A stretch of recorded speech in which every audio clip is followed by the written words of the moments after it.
It's time. It's Wednesday. It's the Pro Football Talk Power Rankings presented by Toyota. This is the Week 2 edition. Plenty of movement as we finally see these teams play in games and we get an idea of what they are, at least what they are for now. The 49ers, to me, without question, belong in the number one spot with the Chiefs losing. If the Chiefs had won, I would have had an interesting thought process. If the Chiefs had barely won, if they had driven down the field and barely beaten the Lions, after the 49ers did what they did to the Steelers, would I have flip-flopped the 49ers and the Chiefs? If I had, Chiefs fans would have been up in arms. That's the reality of these power rankings, and we get so much engagement from them, and most of it is negative because people are pissed that their teams aren't higher. If we won our game, we should be in the top 5. And if we lost our game, you shouldn't drop us because there's a very good reason why we lost that game, and we're still pretty damn good. See, fans are still in that preseason, early season mindset where everything's going to be fine. We have a chance to get to the playoffs. If we get to the playoffs, we win the Super Bowl. They don't want to be reminded that somebody is going to be 32nd, 31st, 30th, 29th. And they get mad. And they also want for the teams that had great performances. A lot of Cowboys fans are mad that they didn't get put at number 1 because they beat the Giants 40-0. But, Myles, I did the best I could under the circumstances. I'll allow you, because I really don't care, I'll allow you to say whatever you want to say to criticize these power rankings, which have served their purpose this week, as evidenced by the fact that so many people are upset about them. Yes. Yeah, that is kind of their only purpose, right? Well, I think you did get it right with the 49ers at number 1. I did like that. I think that that's very good. I think you put the Bengals too low.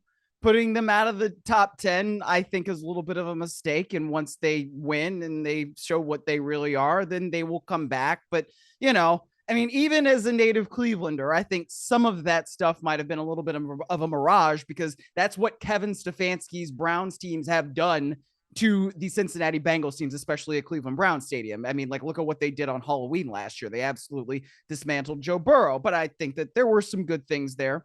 You know what? I think you also might still have the Bills a little bit too high at number 10.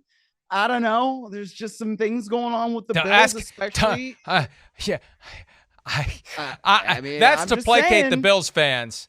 I know. They were already mad that I had them at 8. They're already mad I had them at 8. So I'm trying to process and manage how much negativity comes my way. So You and I both believe the Bills are going to sink this year, but I think because of their recent history, we have to let them do the sinking before we drop them down to the point where we think they're going to be. Because you and I both think, as I've been saying, this is a Jenga tower 20 moves in, and it's very wobbly, and I think it's in the process of falling. After losing to the Jets on Monday night, it's in the process of falling. It is in the process of falling, but we'll see. I mean, I do think that they're going to right the ship this week going against the Raiders. Look out in that first half. That might be one where Josh Allen really, really explodes. So that's what I would say about that. The other quibble, I guess, Dolphins at number 2. That's an interesting one, Mike, because they did look good, and I think they could have looked even better against the Chargers at that game at SoFi over the weekend. I mean, it was a really good performance by Tua Tagovailoa, especially late in that game.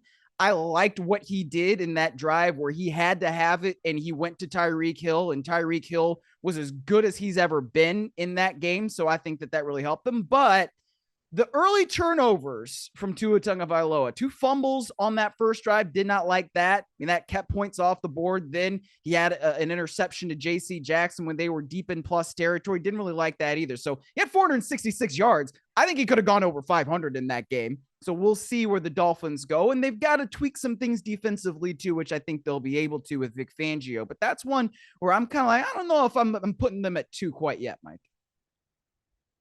Peter King, who grew up a Giants fan, texted me that they should be 34, not 14 after losing on Sunday night the way they did.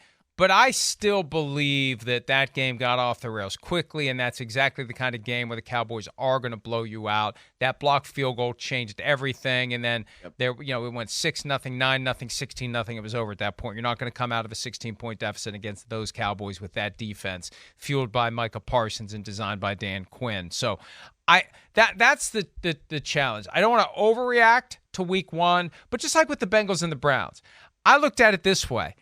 I had the Browns in the 20s because they were the they were the biggest wild card to me. Well, Yeah. they manhandled the Bengals. So I had to bring them up enough and the Bengals down enough so the Browns would be ahead of them. Because if it would have been conspicuous, if the Bengals come down and the Browns come up and there's like 3 or 4 spots between them, I would have never heard the end of it from Browns fans, including the Browns fans in my own family, who would be like, wait a minute, did you not watch the game? We won 24-3. How are the Bengals ahead of us in the power rankings? So I'll admit that was kind of a forced, okay, I got to have the Browns ahead of the Bengals. So I got to drop the Bengals far enough and bring the Browns up high enough that the Browns leapfrog the Bengals, and the Bengals now have the opportunity to they're still number 12. After that performance, 82 passing yards from Joe Burrow, and they're still number 12. So, they have a chance to prove that week 1 was a fluke, starting this week against the Ravens. Yeah, exactly. I think that they will. I mean, they're going to be at home. They're going to be, revved up. Joe Burrow's certainly going to be fired up. Jamar Chase not going against the Elves anymore. So, it gets to beat the Ratbirds instead. Oh, you mean the original Browns? The original Browns, the team that was the Browns. I said what I said. Until I said what I said. 5. Yeah. How about your Rams? Your LA Rams. Biggest jump of the week. High too. In part. Yeah. But they went to Seattle. They went to Seattle and embarrassed the Seahawks, a top 10 team, a team that we all kind of had that, we're always looking for that team that's got that vibe that we can say, ooh, ooh, ooh, ooh. And I had the Seahawks in the second tier behind the 49ers and the Eagles in the NFC. I had Seahawks, Giants, Cowboys as that second tier. And the Cowboys kind of put themselves toward the first tier, and the Giants and the Seahawks kind of sunk out of that second tier. And for the Rams to do what they did, I had to give them their respect. And it's kind of sad to think that even moving up 12 spots, the Rams still didn't make it to the top half. That's just kind of how bad the vibe was. Yeah. And I look at it this way, too. Hey, Matthew Stafford looked great, and he was slinging it, and he was making some great throws, and that was awesome. Is it sustainable? He's an old 35. Right now, he's the oldest starting quarterback in the NFL with Aaron Rodgers out for the year. It is not sustainable for Matthew Stafford. At some point, he's going to come up against a team that bangs him around and is going to start that spiral of injuries he never talks about, injuries we never know about, injuries he may not even tell his wife about, that just build and build and build, and all of a sudden he's not physically able to make those throws.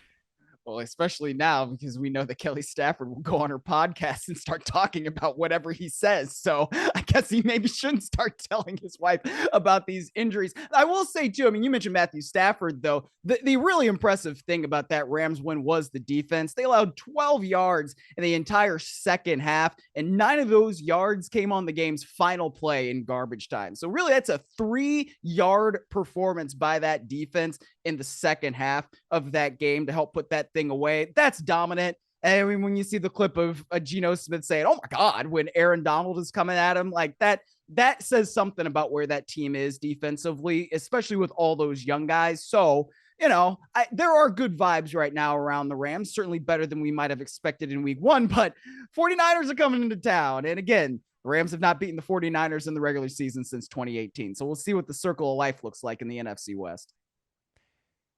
Colts fans are upset that they're at number 31 still. They lost by 10 points to the Jaguars. And yes, they were leading. But what do you do? What do you do with a team that loses? When you're down in the cluster of the worst teams, how do you justify popping them up? Because some of the teams that were down in that cluster won. It's very difficult early on. Not that I'm saying pity me for this, but I'm just saying it's not easy to prioritize the 32 teams. We have one game to go on. And you hate to keep a team that you had pegged for a low spot low when they were more competitive than I thought they were going to be. And the Jaguars got no reward for winning by 10. I left them where they were because I wasn't as impressed with that win as I should. I almost considered dropping them down a little bit, maybe bumping the Lions up above the Jaguars, because Lions fans still like to remind me when I say the Jaguars should be getting the same hype the Lions do. Well, the Lions blew out the Jaguars last year. You forget that. You suck. So anyway, that's not why you suck. We do our best with these, and we let people get upset. As the season goes on, though, they accept it. It all smooths out. It all evens out. It all fits into a a more accepted hierarchy of teams. By then, it's just kind of like the people who play fantasy football. They're all into it the first month or two, and then when they realize they're horrible at it, that's when they just accept it and move on. At some point, the fans of the teams that are going to be bad are just going to accept it, and they'll start thinking about next year. And the NFL's goal is to keep everyone engaged as long as possible so no one throws in the towel. But we know by Halloween, we're going to have a pretty good idea who the worst teams are, and we're kind of moving in that direction now, but we'll see how it goes. Hi, it's Mike Florio. Thanks for watching PFT on YouTube. Hit subscribe for the latest news and analysis from Pro Football Talk.